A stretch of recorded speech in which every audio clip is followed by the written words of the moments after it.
Good morning, class. We are looking at section 4.1, maximum and minimum values.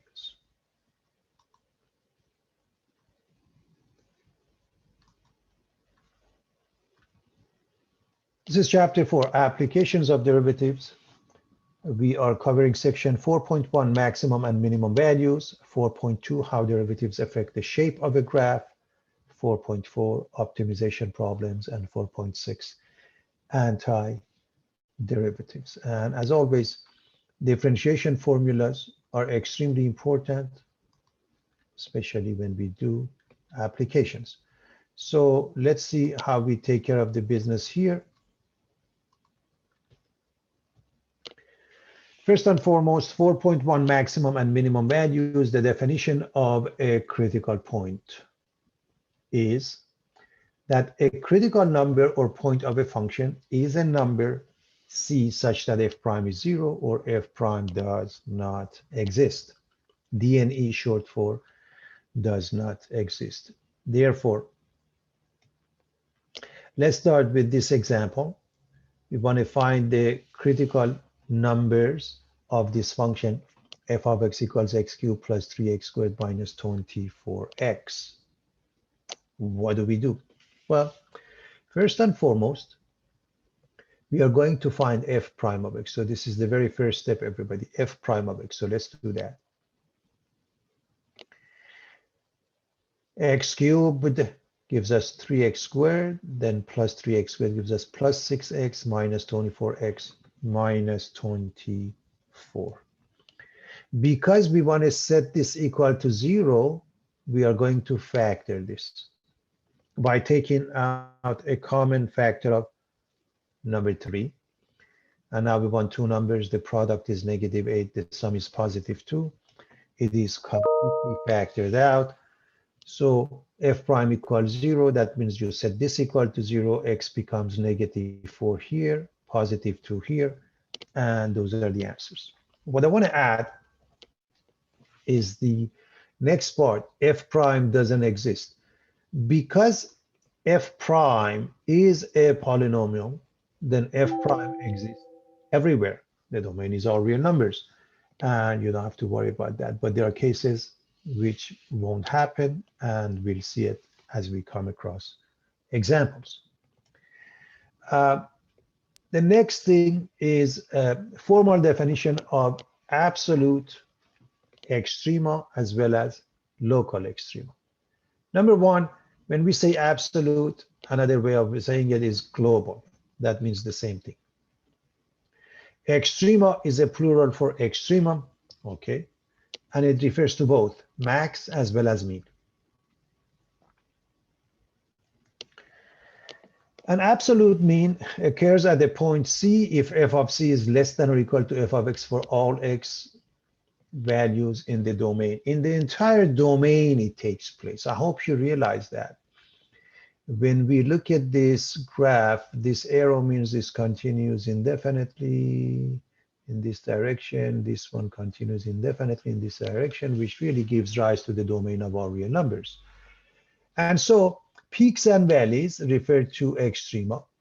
And so you have this point, and this point. I hope everybody remembers that from pre-calculus. Therefore, this is a local mean, this is a local max, okay, this is a local mean. This point, however, when you look at it, there is no other point having a smaller y coordinate. Therefore, that is the location of an absolute mean. Absolute max,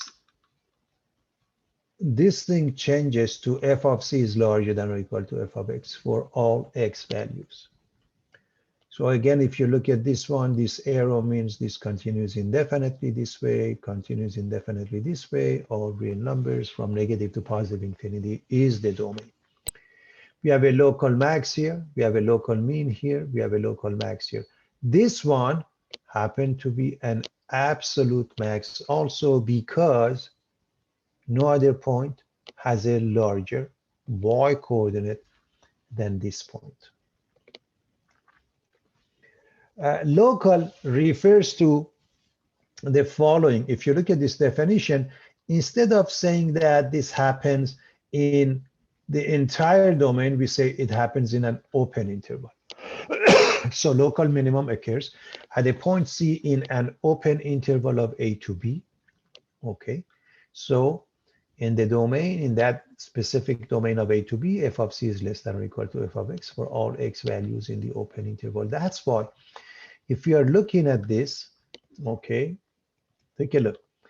This is a local mean and this is a local max. It is in some open interval of A to B, okay. And finally, a local max occurs at a point in an open interval of A to B in the domain if f of C is larger than f of x for all x values in that open interval. So it's a local mean, this is a local max, okay, and the reason it's local, again, there are points that have a larger y coordinate, okay. So that's the reason. So that's a formal definition. The other one that I want to look at is the following definition, the theorem by Fermats. It's known as Fermats theorem. If a function has a local max or a local mean at an interior point C of its domain, and if f prime exists, then f prime must be 0. So please understand, we know for sure we have a local extremum, and we know for sure f prime exists, in which case f prime must be 0. So if you look at these 2 points and you were to draw a line segment representing a tangent line, clearly those are horizontal tangent lines, right, class? Where m, the slope of any horizontal line, is 0, so f prime is 0 in both cases. Now, it is important to understand this point also is a local mean, okay, and f prime does not exist because it's a sharp corner, okay. But remember this definition, it says if f prime exists, okay. But in this case, f prime doesn't exist. It so happened, according to this graph, there is no other point having a larger y coordinate. So this local max is also an absolute max. So it's both, okay? So let's quickly recap. Local max, local max, local mean. F prime is 0 here, f prime is 0 here, f prime does not exist because of the sharp corner.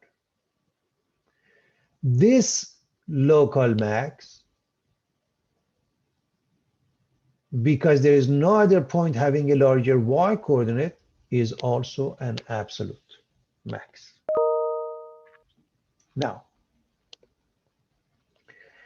local extremes in the interior of the function occur where f prime is 0 or f prime is undefined or doesn't exist.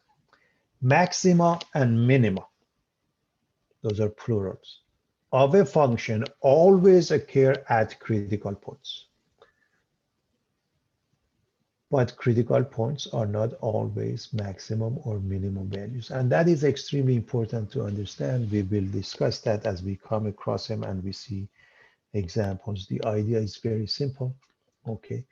If we do have a max and mean, okay, those are critical points. So if they exist, this point is a critical point, this point is a critical point, this point is a critical point, okay? But if you happen to have a critical point, it may or may not be, okay, a local max, local mean. To make some sense out of this, let's look at a couple of simple examples, okay, class? I'm going to start with the simplest example that we are all familiar with, known as parabola. Y equals x squared. The domain is all real numbers. This is a polynomial function of degree 2 class, polynomial function y or f of x equals x squared. And we are familiar with that. the domain is all real numbers. So I hope you realize, because this goes up indefinitely and we don't see any local max or absolute max, and that's the end of this story. However, this point is the location of a local mean as well as an absolute mean.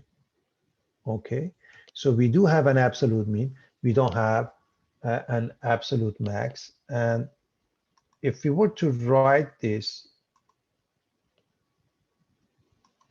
we would write absolute mean is equal to 0 at 0, 0.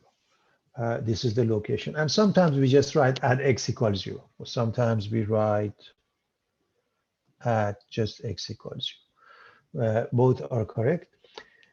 But I want to make sure that you can report this properly. Okay. So you are looking at a basic function.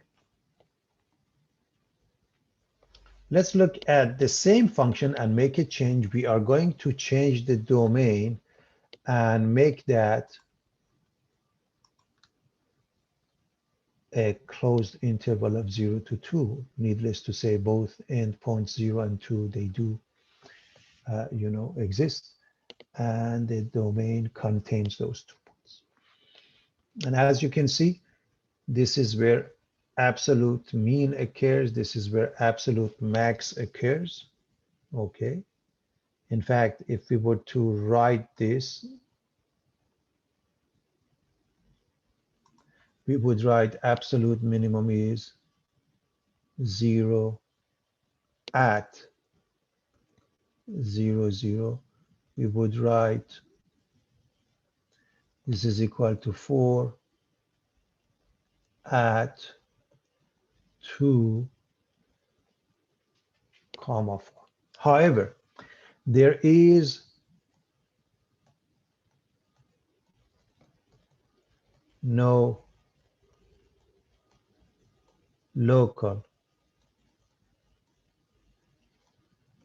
extrema. So why not? Because endpoints can only be absolute class. So there is no local extrema. I can't emphasize this enough. Endpoints, they can only be absolute. Okay, so with that being the case, let's make another change. The change is going to be that we are using the same function. We are changing the domain to a half open, half closed. So the result is that we lose the minimum as well. There is no minimum. You have the same absolute max as the previous page. I hope it is clear.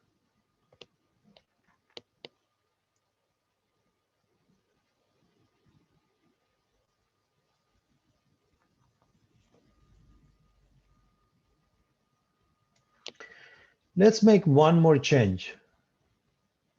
And that is, again, the domain. Take a look. It's completely open. That means none of the endpoints is included, which means we lost everything. Okay, we don't have a minimum. We don't have a maximum. I really can't emphasize this enough. You really need to understand the concept class. And that really makes a difference. Okay.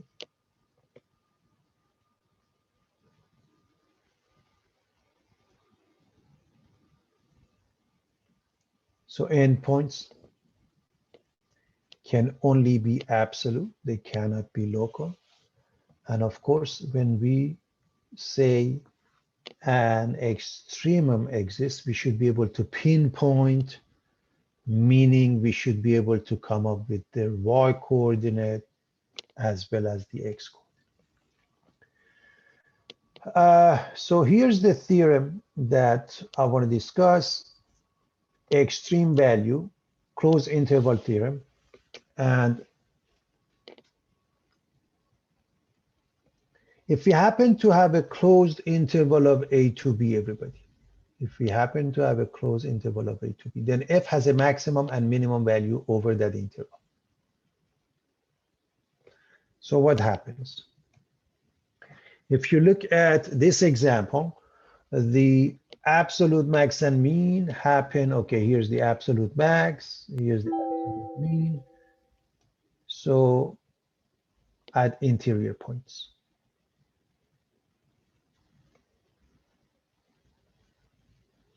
But this case, here's the absolute max, here's the absolute mean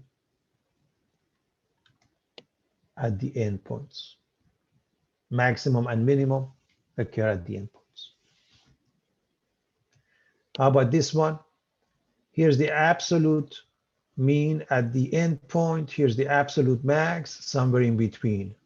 So maximum at interior, minimum at endpoint. So anything can happen. So what is the process of finding this? So if we happen to have a closed interval, and I can't emphasize this enough, closed interval, then to find the absolute max and mean by extreme value theorem, we take the following steps. Number one, we find critical points